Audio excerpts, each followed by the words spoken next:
വേദനിക്കുന്നു uncle, എനിക്ക് വേദനിക്കുന്നു.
വേണ്ട മോളെ,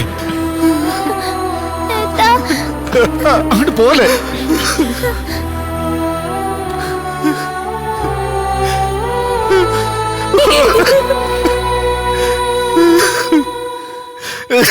വിദ്യ,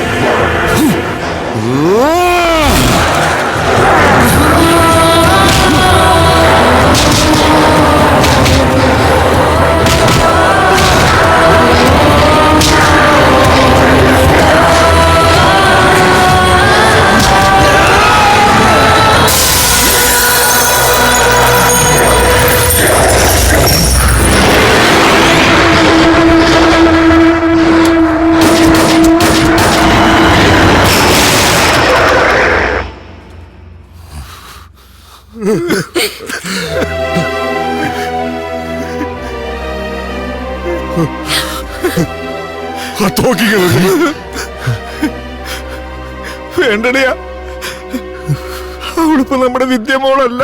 കാർത്തിക് പോവാതെ, അവളുടെ അടുത്ത് പോകുന്നത് റിസ്ക് ആണ്. കാർത്തിക്, ഞാൻ പറയുന്നത് കേൾക്ക്. എന്റെ അനിയത്തി എന്തെങ്കിലും ചെയ്താലുണ്ടല്ലോ, ഒന്നിനും ഞാൻ ബാക്കി വെക്കില്ല. തോക്ക് താഴെ താഴെയിടാൻ.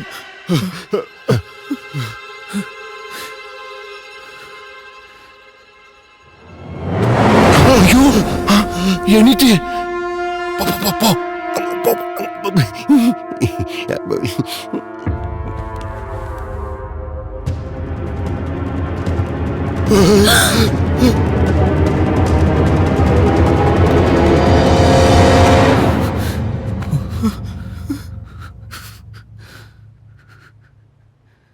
ഏട്ടാ, അവളെ ഷൂട്ട് ചെയ്യണ്ട. അവൾക്ക് മാറ്റമൊന്നും ഉണ്ടായിട്ടില്ല.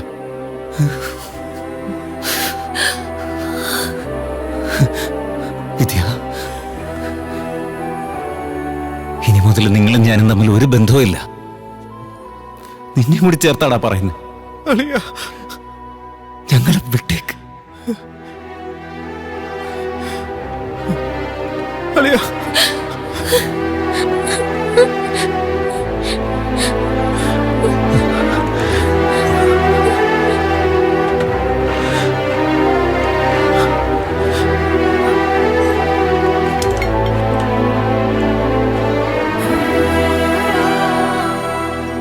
ഏട്ടാ, എനിക്കും അസുഖം വരുമോ? ഏട്ടൻ അവരുടെ കൂടെ പൊക്കോ. എന്തെങ്കിലും സംഭവിച്ചാ പിന്നെ എന്താ ചെയ്യാ? ഇല്ല മോളെ, ഞാൻ നിന്നെ വിട്ട് എങ്ങും പോവില്ല.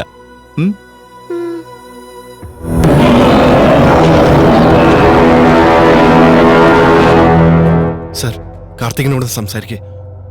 അളിയാ, വിദ്യ മോള് എന്റെ മോളാ. നീ ആദ്യം വെളിയിലേക്ക് വാ, അല്ലെങ്കിൽ ഞങ്ങളിപ്പോ അകത്തേക്ക് വരും. ആരെങ്കിലും അകത്തേക്ക് വരാൻ ശ്രമിച്ചാലുണ്ടല്ലോ, ഷൂട്ട് ചെയ്യും ഞാൻ.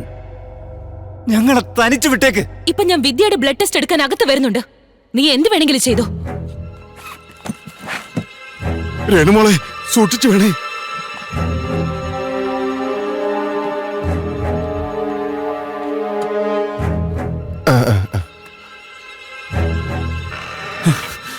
ഞാൻ സത്യമായിട്ട് പറയാ, ഐ വിൽ ഷൂട്ട് യു.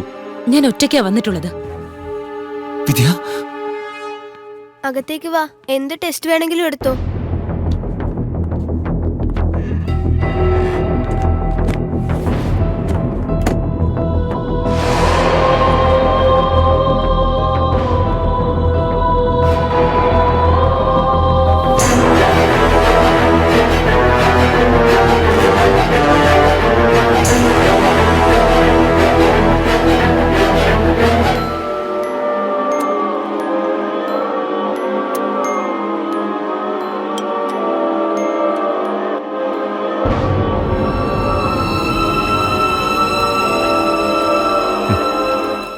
എന്തായി?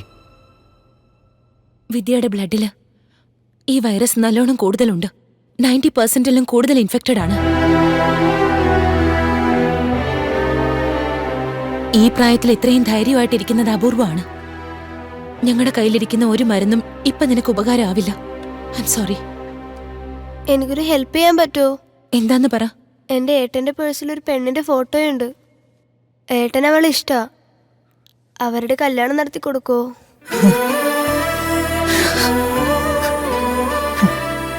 തീർച്ചയായിട്ടും ചെയ്യാം. താങ്ക്സ് ഏട്ടാ.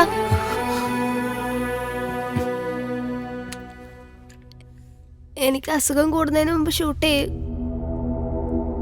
മോൾക്ക് എന്ത് സംഭവിച്ചാലും ഞാൻ നിന്റെ കൂടെ തന്നെ ഉണ്ടാവും. ഇനി ഞാൻ ശ്രദ്ധിച്ചോളാം. You can go. പോകാൻ പറഞ്ഞില്ലേ?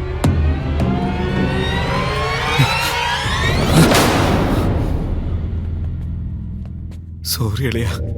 കാർത്തിക്, ദയവായി ദേഷ്യം പിടിക്കാതെ ഞങ്ങൾ പറയുന്ന ഒന്ന് കേക്ക്. ഞങ്ങൾ ആരും വിദ്യയെ കൊല്ലാൻ വേണ്ടി വന്നതല്ല. നമ്മളെ എല്ലാരെയും രക്ഷിക്കാൻ പോകുന്നത് ഇനി വിദ്യ.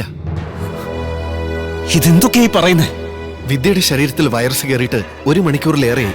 പക്ഷെ ഇതുവരെ ഒരു ചേഞ്ചും ഉണ്ടായില്ല. അവളുടെ ശരീരത്തിൽ അതിനെ റെസിസ്റ്റ് ചെയ്യാനുള്ള ശക്തിയുണ്ട്. അപ്പൊ നിങ്ങളുടെ ചീഫ് ഡോക്ടർ അയാൾ എങ്ങനെ അത്രയും നേരം പിടിച്ചു തന്നെ? പറയുന്നത് മനസ്സിലാക്കുക കാർത്തിക്. അദ്ദേഹത്തിന് പറ്റിയത് ഒരു ചെറിയ മുറിവാ, അതുകൊണ്ട് അത് പ്രശ്നമാകാഞ്ഞത്. ഈ വൈറസിന് മരുന്നില്ല എന്നല്ലേ പറഞ്ഞു? വെറുതെ എന്നെ ഭ്രാന്ത് പിടിപ്പിക്കരുത്. അല്ല കാർത്തിക്, ഞാൻ പറയുന്നത് സത്യമാണ്. ലോകത്തിലുള്ള എല്ലാ രോഗങ്ങൾക്കും ചിലർക്ക് ജന്മനാ പ്രതിരോധിക്കാനുള്ള ശേഷിയുണ്ടാവും. അവരുടെ ശരീരത്തിൽ നാച്ചുറൽ ആയിട്ട് ആന്റിബോഡീസ് ഉൽപ്പാദിപ്പിക്കപ്പെടും. നമ്മുടെ വിദ്യയുടെ ശരീരത്തിലെ ആന്റിബോഡീസ് ആണ് ഈ വൈറസിന്റെ മരുന്ന്. അതെ അളിയ, ഡോക്ടർ എല്ലാം വ്യക്തമായിട്ട് പറഞ്ഞു. ഇനി എല്ലാരും രക്ഷിക്കാൻ പോകുന്നത് നമ്മുടെ അനീതിയാണ്. അതെ അതെ.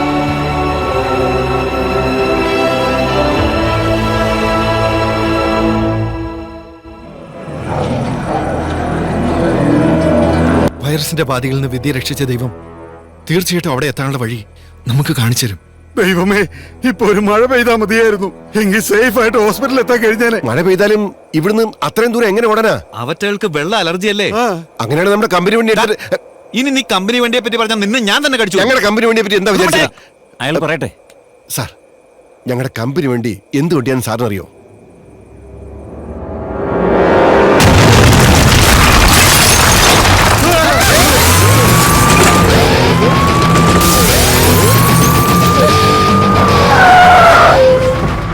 കമ്പനി വണ്ടി ഇതോടെ തീർന്നു തന്നെ.